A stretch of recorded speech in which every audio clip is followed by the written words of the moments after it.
Hello বন্ধুরা, কেমন আছো সবাই? আশা করি সকলেই ভালো আছো। তো সবাইকে স্বাগত নতুন একটা ভিডিওতে। আজকে আমি এসেছি আমাদের প্রিয় গঙ্গারামপুর শহরের হাই স্কুলে, কারণ আমাদের গঙ্গারামপুর উচ্চ বিদ্যালয়ে অনুষ্ঠিত হয়েছে 4 দিনব্যাপী শিক্ষামূলক প্রদর্শনী। এছাড়াও রয়েছে প্রতিযোগিতামূলক সাংস্কৃতিক অনুষ্ঠান, আর এই প্রদর্শনীর নাম দেওয়া হয়েছে প্রবাহ 2025।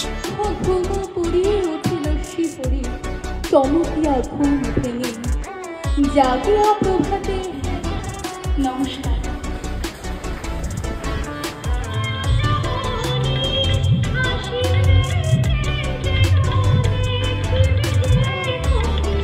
প্রদর্শনীতে প্রবেশ করতেই তোমাদের চোখে পড়বে বাঁশের কাজ, কাঠের কাজ, মাটির কাজ, কাগজের কাজ, চকের ভাস্কর্য, এছাড়াও পুঁথির কাজ, তারের কাজ, অঙ্কন, সফট টয়, পাথরের কাজ এবং ফল ও সবজির উপরে তৈরি মডেল।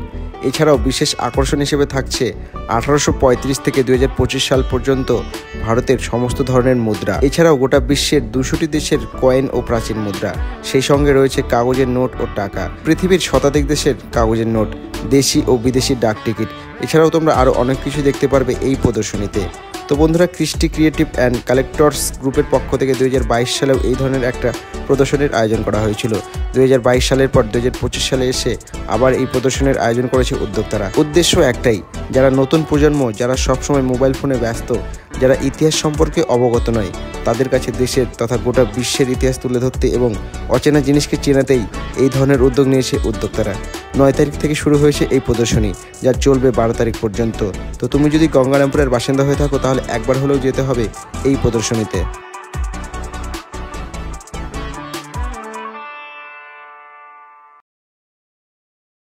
কৃষ্টি ক্রিয়েটিভ অ্যান্ড কালচারাল গ্রুপ আমাদের প্রতিবারের সদস্য এখানে আছে।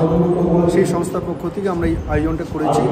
শিক্ষামূলক প্রদর্শনী এবং সাংস্কৃতিক অনুষ্ঠান প্রতিযোগিতামূলক আছে, নন কম্পিটিটিভ আছে। সেখানে আমাদের হাতের কাজ থাকছে, আমার বিভিন্ন সংগ্রহ আছে। আমরা সংগ্রহগুলো আপনি দেখলেন, এবার কারেন্সি নোট, পুরাতন খবরের কাগজ, পুরাতন জিনিসপত্র, কয়েন্স, বিভিন্ন ধরনের কয়েন্স আছে যেগুলো বাজারে বেরোয় না, মানে অপ্রচলিত কয়েন যেগুলো, সেগুলো আছে। আর 200 দেশের মোটামুটি এখানে বিদেশি কয়েন আছে, 100 দেশের বেশি কারেন্সি নোট আছে। আর ভারতবর্ষের 1835 থেকে 2024 পর্যন্ত কয়েন্স এবং কারেন্সি নোটের টোটাল বিবর্তনটা তুলে ধরা হয়েছে। এখানে বিভিন্ন মিডিয়াতে ছাপানো বা বিভিন্ন আকারের যে ডাক টিকিটগুলো আছে, যেটা আমার জাতীয় পর্যায়ে পুরস্কার পেয়েছে, সেই ডাক টিকিটের প্রদর্শনী এখানে আছে।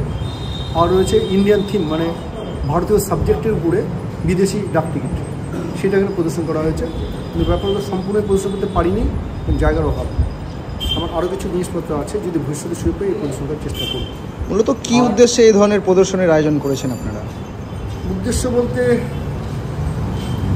সেভাবে ভাবতে গেলে যে পরবর্তী প্রজন্ম, বর্তমান প্রজন্ম তো মোবাইলের বাইরে বেশি জানে না, তাদের কিছু দেখানো।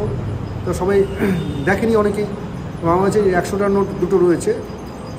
বর্তমান প্রজন্ম কেন, আমাদের প্রজন্ম, আমার আগের প্রজন্ম অনেকে দেখেনি। প্রথম দিকে 100 টাকার নোট, এই আয়াঙ্গারের যে 100 টাকা আছে, তো টিসি ভট্টাচার্যের যে চৌড় 100 টাকা এটা আছে, বা ব্রিটিশ পিরিয়ডের 3-4টা টাকা আছে। এগুলো নতুন প্রজন্ম দেখুক, দেখে জানুক এবং আমাদের ঐতিহ্যকে ধরে রাখার চেষ্টা করুক। মানে কয়েন সংরক্ষণ করা হচ্ছে ঐতিহ্যকে সংরক্ষণ করা, সেই জিনিসটা যদি আগ্রহী হয় বা তারও যাতে 2-1 জন কালেক্টর গড়ে ওঠে, তাহলে আমার এই মানে প্রয়াসটা সার্থক হবে বলে মনে করি।